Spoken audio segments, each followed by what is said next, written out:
हो रही है।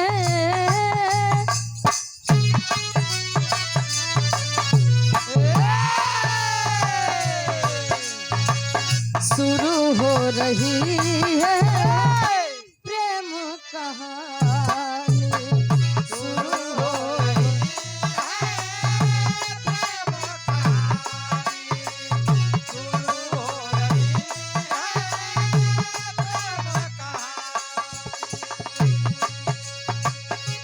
आगे लगी है प्यासी जगी है।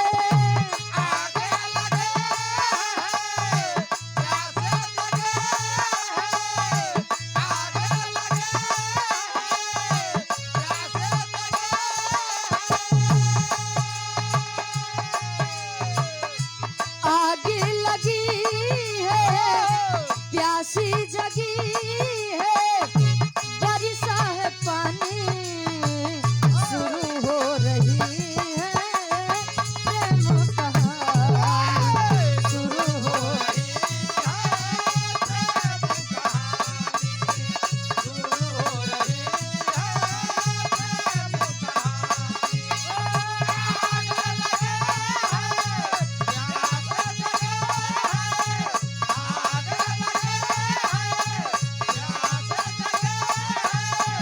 बरसा है पानी, शुरू हो रही है प्रेम कहानी, शुरू हो रही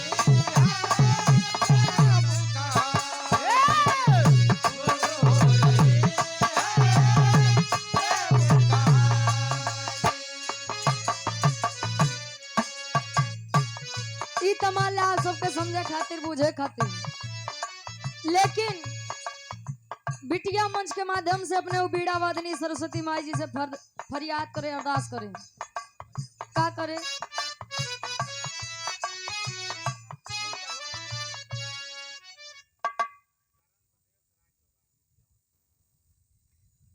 करण पटेल सराय चौबाही से आप भैया जी के द्वारा इस भाव को समझते हुए 51 रुपए का महान आशीर्वाद, आशीर्वाद के चारे के बच्चे अपनी कला में कामयाब रहे। एक स्वर में सबके नमस्ते प्रणाम स्वीकार है। अरदास बा बिटिया के का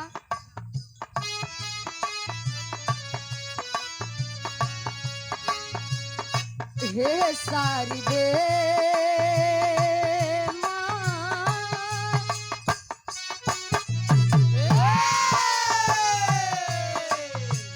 हे सारी दे माँ, कैसे रिझाऊं, हे सारी दे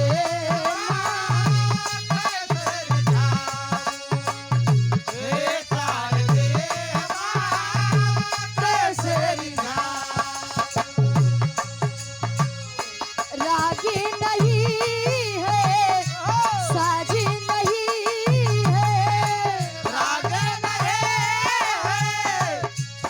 नहीं है, रागे नहीं है साजे नहीं है,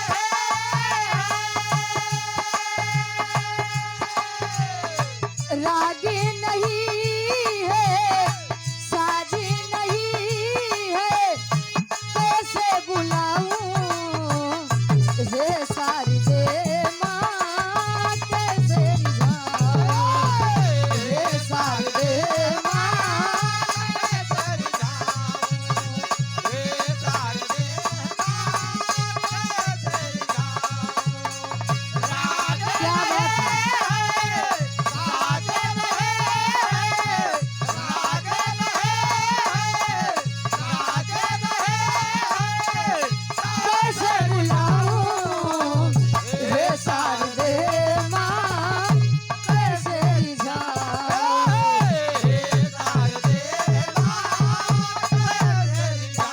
हे सारी दे माँ,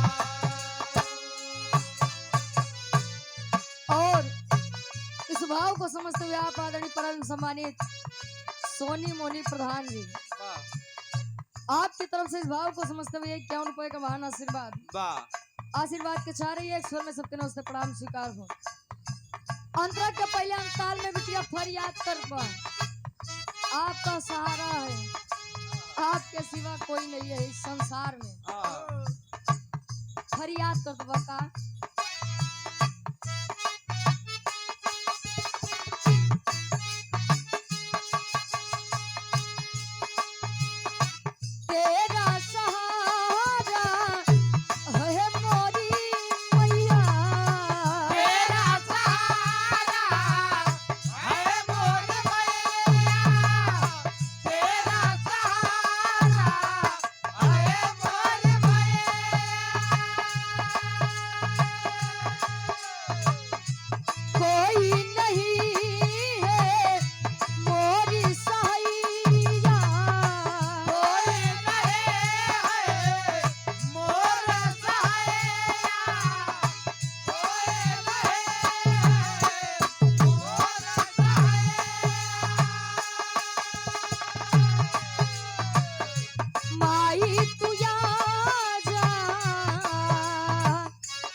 बिटिया का अंधकार रूपी अज्ञान रूपी अंधकार धीरे धीरे बढ़ रहा है हमारी तरफ। जरूरत है केवल और केवल आपके ज्ञान रूपी प्रकाश की। संसार में सभी का प्यार निस्वार्थ होता है, स्वार्थ से होता है, लेकिन माता और पिता का प्रेम निस्वार्थ होता है, उसके पीछे कोई स्वार्थ नहीं होता। बिटिया फरियाद कर तो कहे का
बखान चाहिए, एक लाइन करा चाहिए 1000 लाइन कैला, लेकिन महतारी के ममता ऐसा अनमोल चीज बा जकर बखान ना कबहू केहू कह पाए रहन, ना कबहू केहू कह पाए।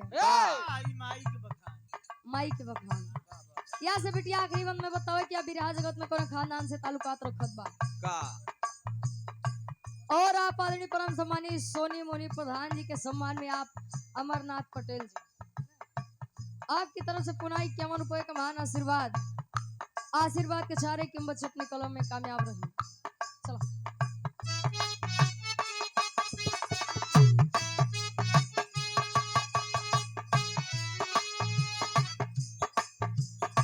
गुरु गणेश के राह देखैलू,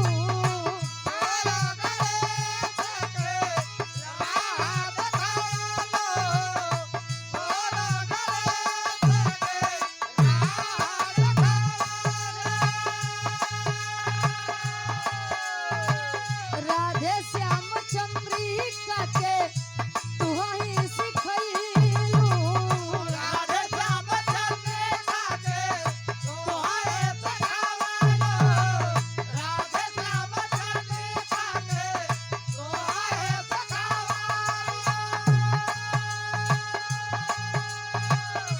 लिखे निरंतरी कवि सुरंदर,